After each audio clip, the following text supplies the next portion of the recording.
Hi and welcome back to the channel. This is a viewer requested video on the collector free roam event Salvage, which is hands down my favorite free roam event in the game. It's a PvE event and you must be at least a rank 4 collector to access it. There are currently 3 maps available for Salvage: Gaptooth Ridge, which is north of Tumbleweed, Flatiron Lake, which runs mostly along the Dakota River, and Roanoke Valley, which goes all the way up to Brandywine. The location featured in today's video is Flatiron Lake, which primarily takes place along the Dakota River. It is my least favorite of the 3 maps, but it is random which one you get, and so this is the one that popped up when I was recording footage. Basically, you're going to be dropped onto one of the 3 locations with other players, and you're going to wait for the event to start. Once it starts, the goal is to get the most collectibles. Now, when the event starts, you might notice a large yellow circle, and the directions on the bottom say to search near the wreckage for collectibles. Now, you absolutely do not have to stay in this yellow circle. Some people think you need to ride directly there and just stay there, but no, there is a larger map. There is a cutoff, so there are boundaries that you can't go outside of, but you do not have to stay inside the yellow circle. If you head directly there, there's going to be collectibles on the ground that you can pick up, as well as dig spots. Now, the collectibles on the ground are one-offs, meaning only one person can pick them up, and once you pick it up, it's gone. The dig sites can be dug up by multiple people, but they do usually bug out at some point, so if you walk up to one and it's not giving you the prompt, just move on. It's probably messed up. This yellow circle is also a hotspot for NPCs coming in to shoot you. So if you're going into this event just to try to get as many kills as possible, which by the way is not the goal of the event and will not get you first place, head that way anyway and start shooting.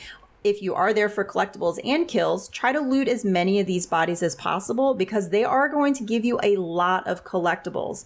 Unless, of course, it's a daily to get collectibles from looting, in which case, good luck because you probably won't get anything. Now, if you've been watching this video, you've probably noticed that my strategy is a little different from people who go straight to the yellow circle. Don't get me wrong, sometimes you can get a lot of collectibles doing that, and it actually works out better because there is a bit of RNG involved. But I really hate fighting with other players to try to pick up an item first. So my method gets me away from players at the start, and I generally also get a lot of collectibles by opening up the loot boxes or chests around the map. And there's 2 different chests, large and small. The large ones are great because they normally contain multiple collectibles, whereas the small loot boxes usually only contain 1 or sometimes just money, so keep that in mind as well. Now, I've played this event enough that I have a route that I use that I take to maximize my chances of getting to the boxes before another player. I will alter this route if another player is following me, or if I notice a bunch are going that same direction, and I might reverse it, or I might just go in a totally different direction. But I generally know where a lot of the boxes are, so I will adapt what I'm doing based off what the other players are doing. The video that's playing is on the Dakota River, and I generally like to start by crossing the river and going over to Limpany or the Burn Town for the box in the sheriff's office. And keep in mind, like collectibles on the ground, boxes are also only one-offs, meaning once the box is opened, you can't get any collectibles from it. So if you notice it's already open, just move on. You're not going to get anything. From there, I continue up to Flatneck, where I know there's another box, and then I'll head down to the Dakota River to pick up any collectibles I see on the ground before crossing over the river to hit a few more boxes on my way to Painted Sky. If these boxes have already been looted, or if I'm struggling with collectibles, I'll go back down to the yellow area and I'll pull out my metal detector. Just keep in mind, using the metal detector does take up a lot of time, and so it's usually one of the last things I do if I've kind of picked up all the collectibles and looted all the boxes, and if there's not a lot of NPC enemies. But in the meantime, as I'm going around, I will stop and kill enemies and loot as I see them. Again, unless it's a daily to get collectibles from looted bodies, in which case I know I'm not going to get a lot, so I generally won't stop and waste my time with them. You may have just noticed that I rode by, there was an NPC that was digging in the dirt. And if you leave this guy alone, he's actually going to continue to drop collectibles and create those dig spots.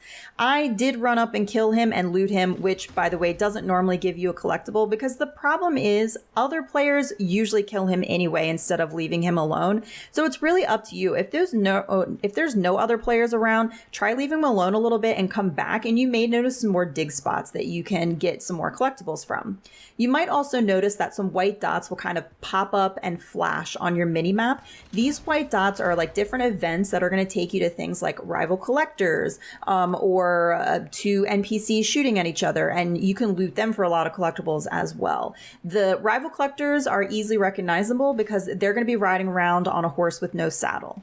And I do recommend ignoring the white dots at first because it can be a little tricky to find them on the map, but once you kind of know where those events spawn, once you see them pop up, you can go right there and get those collectibles. If you're struggling to find boxes, you can pull up the Gene Roki map, which I'll link in the description below. It's going to show the different locations that they spawn. Generally speaking, the chests are always going to spawn in the same location. So you're going to get an idea once you do a couple of these where the different boxes are, and you'll start to kind of plan out the way that you're going to go to try to get them. The dig sites and random collectibles on the ground do spawn based off RNG. So just because they're on the Gene Roki map doesn't mean they're there every time. And sometimes there's going to be more collectibles on the ground, sometimes less. So it's really just going to depend. And you're going to notice that because of that, some salvage matches will go better than others in terms of collectibles and enemies. But I will say that you're not going to run into as many players trolling you as you might do on like Trade Route. So like I said, this is a PvE event, meaning you're not like fighting or shooting other players. They can't kill you, but just like in those other events, Rockstar has decided they're going to still allow dynamite and lassoing, so they could still knock you off your horse or lasso you. Generally speaking, if I run into those types of players, I just ride away from them and go to another location. You're not stuck on a train like you are in Trade Route, which is why it's more prevalent there. So just ride, get out of the area, and they'll start harassing somebody else. If you're someone who collects a lot, I do recommend selling down to 7 at the least for each of your items, maybe even go 6 before going to salvage, especially for those common items like the really common arrowheads and alcohol bottles. You're going to be picking up a lot of those. And once you're full, you can't pick any more up, obviously in the event. So you're not going to be able to place very high if you're full of collectibles. I hope this video gave you a little taste of Salvage and helps you to understand this event a little bit more. Like I said, it is one of my favorite events in the game, and if you love collecting, I think you're going to really enjoy this event. If you have any questions or any tips, please leave a comment below. If you found the video helpful, I'd appreciate it if you give it a like. Thanks for watching, and I'll see you in the next one.